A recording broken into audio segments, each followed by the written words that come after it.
सोचिए जरा, एक ऐसा क्रोध जो इतना प्रचंड हो, इतना शक्तिशाली हो कि उससे एक नए देवता का ही जन्म हो जाए। आज हम बात करेंगे उसी अद्भुत कहानी की, काल भैरव की कथा, जो शुरू तो होती है ब्रह्मांडीय क्रोध से, लेकिन खत्म होती है परम मोक्ष पर। हर महान कहानी की शुरुआत कहीं न कहीं एक सवाल से होती है, और इस कहानी की शुरुआत भी एक बहुत बड़े सवाल से हुई। एक बार देवताओं और ऋषियों की सभा में ये बहस छिड़ गई कि त्रिदेवों में यानी ब्रह्मा, विष्णु और शिव में सबसे श्रेष्ठ, सबसे महान कौन है। अब देखिए, ये बहस कोई मामूली नहीं थी। बात इतनी बढ़ गई, इतनी गंभीर हो गई कि इसका हल निकालने के लिए देवताओं और ऋषियों को सबसे बड़े प्रमाण की ओर देखना पड़ा, और वो थे हमारे वेद। और जब वेदों से पूछा गया तो जवाब बिल्कुल साफ और एकमत था। वेदों ने कहा कि भगवान शिव ही परम सत्य हैं, वही वो ब्रह्मांडीय चेतना है जिसमें सब कुछ समाया हुआ है और जिससे ही हर चीज की उत्पत्ति होती है। लेकिन वेदों के इस फैसले पर दो महान देवताओं का रिएक्शन बिल्कुल अलग अलग था। एक तरफ थे भगवान विष्णु, जिन्होंने पूरी विनम्रता से इस सत्य को स्वीकार कर लिया, तो वहीं दूसरी तरफ थे सृष्टि के रचयिता भगवान ब्रह्मा, जो अपने अहंकार में इतने डूबे हुए थे कि इस सच को मान ही नहीं पाए। और बस यहीं से ब्रह्मा का अहंकार कहानी को एक बहुत ही अंधेरे मोड़ पर ले जाता है। उनका घमंड इस कदर बढ़ गया कि उन्होंने सबके सामने भगवान शिव का अपमान करना शुरू कर दिया। ब्रह्मा ने अपने 5वें सिर से, जो असल में उनके घमंड का प्रतीक बन चुका था, भगवान शिव और उनके गणों का मजाक उड़ाते हुए बहुत अपमानजनक बातें कहीं। ये एक ऐसी सीमा थी जिसे पार करने का मतलब था विनाश को न्योता देना। ब्रह्मा के ये शब्द सुनकर भगवान शिव का जो शांत स्वरूप है, वो एकदम से प्रचंड क्रोध में बदल गया। कहते हैं कि उनका गुस्सा इतना भयानक था, इतना तीव्र था कि तीनों लोग थर थर कांपने लगे, मानो पूरी कायनात उस क्रोध को सह नहीं पा रही हो। और इसी अपमान का जवाब देने के लिए, उस घमंड को सजा देने के लिए, शिव के उसी ब्रह्मांडीय क्रोध ने एक साकार, एक जीवित रूप ले लिया। भगवान शिव की भौहों के बीच से एक बहुत ही तेजस्वी लेकिन उतने ही विकराल स्वरूप का जन्म हुआ।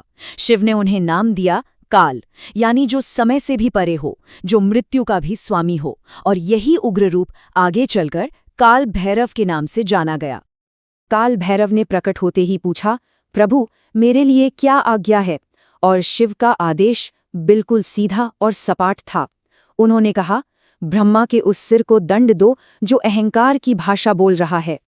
और काल भैरव, उन्होंने एक पल की भी देरी नहीं की, शिव की आज्ञा का पालन हुआ।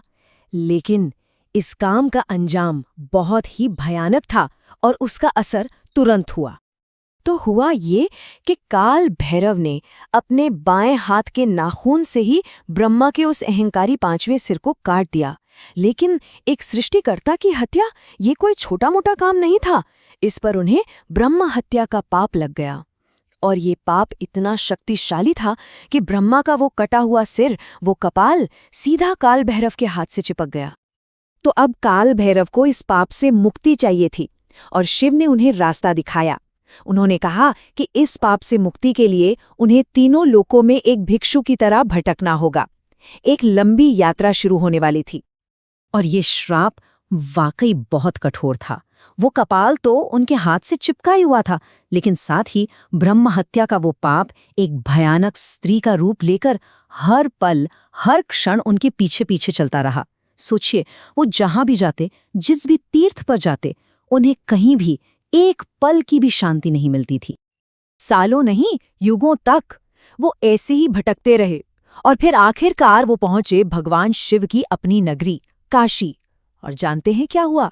जैसे ही उन्होंने काशी की जमीन पर कदम रखा, एक चमत्कार हो गया। काशी की उस पवित्र धरती पर न सिर्फ उनके पाप का अंत हुआ, बल्कि काल भैरव को एक नई, एक बहुत ही महत्वपूर्ण और शाश्वत भूमिका भी मिली।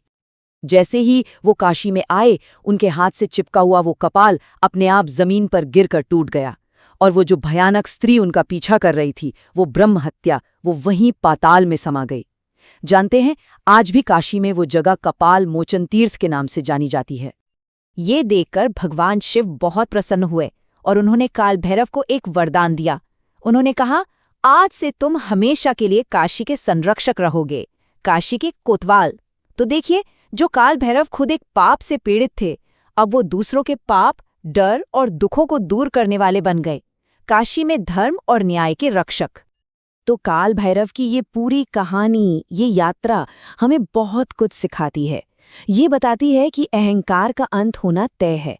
ये भी बताती है कि क्रोध हमेशा बुरा नहीं होता, कभी कभी वो न्याय के लिए जरूरी होता है। और सबसे बड़ी बात कि कितना भी बड़ा पाप क्यों ना हो, उससे मुक्ति का रास्ता भी है। तो ये कहानी हमें एक सवाल के साथ छोड़ जाती है। अगर मोक्ष के दरवाजे पर खुद काल भैरव खड़े हैं, तो सच्ची भक्ति आखिर किस चीज की मांग करती है?